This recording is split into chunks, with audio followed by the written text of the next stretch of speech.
in your Yeah, sure. systems, do you charge per seat or is it just per firm? It's per so it's actually per by volume, and depending on the tier that you get a certain number of seats. You can pay for extra seats also, Okay. but it's a combination because what we do is the LCA posting automation, and so that's really where the pricing is differentiated, like how big your firm is or how much volume you do for your clients in terms of H-1Bs. So, but it is a combination of both. There are tiers, and then if you need more users, you just sort of pay extra per user.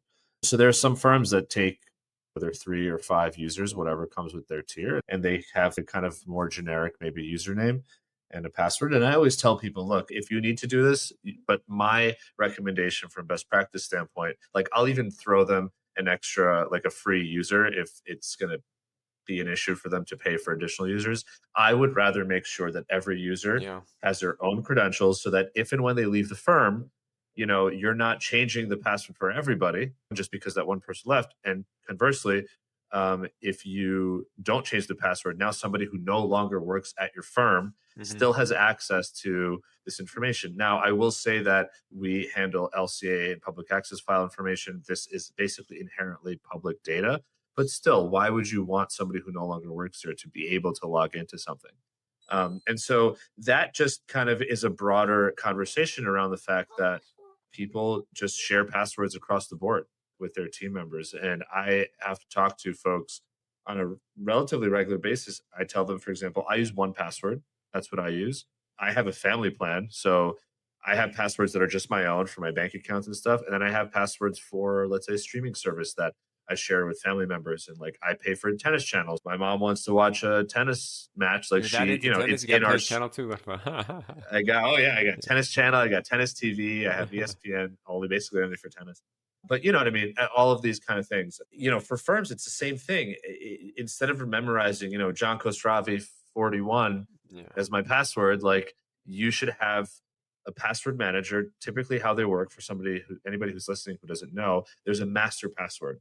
And what I've done for my master password is I made it a full sentence, okay, with capital letters and lowercase letters, and it's going to be really hard to guess that sentence, right? But I know the sentence. It's my main entry point to my password manager.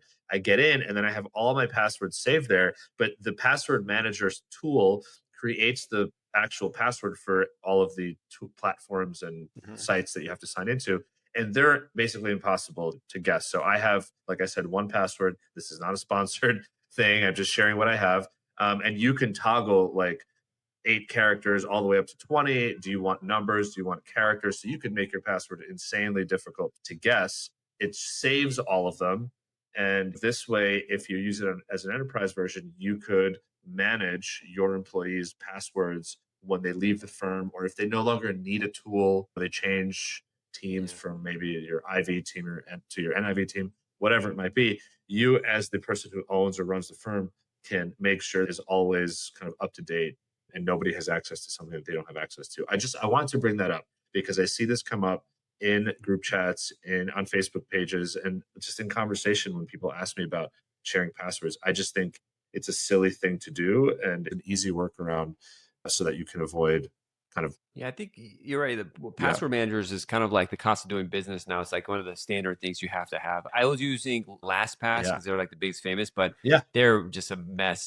They were so difficult to deal with. They had glitches, and when I complain No. about a glitch, we have to upgrade your plan. So I upgrade it, and it still is a problem. Oh no, that's some other problem. I'm like, I'm paying more now. I got a new yearly plan for no reason. So as soon as I could, I dumped them, and I went to one password because they're good price, and it's actually Oh, really easy to work with. It wasn't like how terrible LastPass experience was. Bash them a little bit. it's great, and I have the mobile app too, so I have it all when I'm signing in from my phone, and there is a Chrome plugin, and so when I'm on a website, there's a little drop down that comes up, and it just autofills. It's a great tool, so I highly recommend for folks check it out.